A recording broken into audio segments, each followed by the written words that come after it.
UPPL सरकारा गावसोरनि माने जेननायखौ नुहुरखानानै दिनै ज' जानांगौ होननानै बिसोरो UPPL एबसुनि दैदेनगिरि बिथांमोना दिनैनि दिनाव बुंदों आरो जोंहा दाख्लैसो 4 थारिखआवहाय जोंहा केन्डिडेट डिक्लेयार 22 जन केन्डिडेट डिक्लेयार होखांनायनि उनावसो बे खोथाखौ बुंदों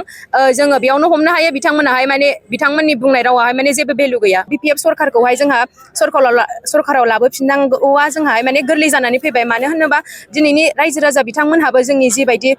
BTCनि माखासे गाज्रि जालांनो हमनाय थासारिफोरखौ जोंहा बुजिनानै जोंनि रायजो राजाफ्रा गावसोरनो खुद बुजिनो मोननानै दिनै BPF पार्टिखौनो लोब लोब सापर्ट खालामनो फैनायखौ नुनानै जों जोबोद गोजोननाय मोनदों दिनै जोंहा चिरां डिस्ट्रिक्टआव गुबुन गुबुन जिल्लाफोराव ब्लेसिं रेलि लानाय बायदिनो जोंहाबो दिनैहाय चिरां जिल्लायाव जोंहा ब्लेसिं रेलिखौ लानाय जाबाय दा बे हिसाबै जोंहा जोङो नुनो मोनदों गोबां रायजो राजाफ्रा लोब लोब फैनानैहाय जोंनि बे रेलिखौहाय साक्सेस खालामफैदों दा जोङो बेनिफ्रायनो प्रमान मोनबाय आरोना जोंहा जोंनि BPF सरकारखौहाय जोंहा सरकाराव लाबोफिननांगौआ जोंहा माने गोरलै जानानै फैबाय मानो होनोबा दिनैनि रायजो राजा बिथांमोनहाबो जोंनि जिबायदि BTCनि माखासे गाज्रि जालांनो हमनाय थासारिफोरखौ जोंहा बुजिनानै जोंनि रायजो राजाफ्रा गावसोरनो खुद बुजिनो मोननानै दिनै BPF पार्टिखौनो लोब लोब सापर्ट खालामनो फैनायखौ नुनानै जों जोबोद गोजोननाय मोनदों दा जोंहा बे रेलियावहाय गोबां गुबुन गुबुन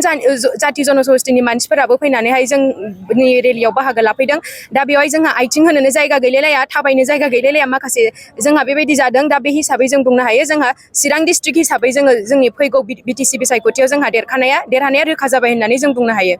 जोंहा BPF पार्टि हिसाबै जोंहा बेखौ BPF आरो UPPLआ सिगाङावनो ज' जानांगौ होननानै जोंहा थांनाय समनि सिगाङावनो जोंहा हाग्रामा महिलारि सार बिथाङाहाय जोंहा बेनि लेटारखौ हरखादोंमोन एबसुनो खिन्थु बिथांमोनाहाय इगनर खालामनानै बेसेबांबा सम दङमोन खिन्थु दिनैहाय जोंहा UPPL सरकारा गावसोरनि माने जेननायखौ नुहुरखानानै दिनै ज' जानांगौ होननानै बिसोरो UPPL एबसुनि दैदेनगिरि बिथांमोना दिनैनि दिनाव बुंदों आरो जोंहा दाख्लैसो 4 थारिखआवहाय जोंहा केन्डिडेट डिक्लेयार 22 जन केन्डिडेट डिक्लेयार होखांनायनि उनावसो बे खोथाखौ बुंदों जोङो बेयावनो हमनो हायो बिथांमोनाहाय माने बिथांमोननि बुंनाय रावाहाय माने जेबो भेलु गैया